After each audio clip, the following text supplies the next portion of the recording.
আপনি কি অসুস্থ মিস্টার ব্যানার্জি? বাবু, আজ আমি সম্পূর্ণ সুস্থ, একবারে নিশ্চিন্ত। এই ব্যানার্জি বাড়ির বধূ নির্যাতনের ইতিহাস আজ আমি নিজের হাতে শেষ করে দিয়ে গেলাম। আপনি কি বললেন মিস্টার ব্যানার্জি?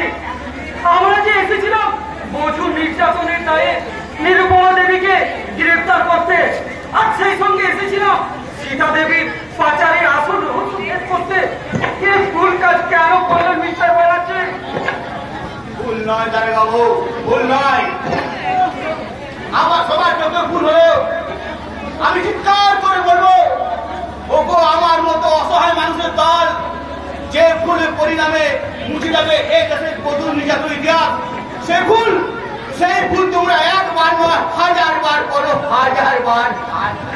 মিস্টার ব্যানার্জি, আইনি চোখে আমার জেল হবে, ফাঁসি হবে, তবু আমি নিশ্চিন্ত। এই ব্যানার্জি বাড়ির বধূ নির্যাতনের ইতিহাস আমি শেষ করে দিয়ে গেছি। বেশ, তবে তাই হোক মিস্টার ব্যানার্জি। সমাজের চোখে মানবতার বিচারে আপনি নিরপরাধ হলেও আইনের সম্মান রক্ষার্থে আপনার হাতে তুলে দিলাম আইনের শৃঙ্খলা।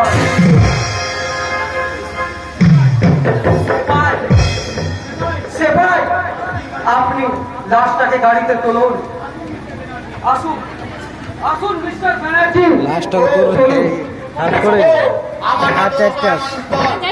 আমাকে থেকে শিখে নাও। তোমাদের বাড়িতেও যদি এরকম লাশটাকে তুলতে পারলে আর হাতটা দেবে। তাহলে তোমরা এইসব শাসনকে উচিত শিক্ষা দিও, উচিত শিক্ষা দিও, উচিত শিক্ষা দিও।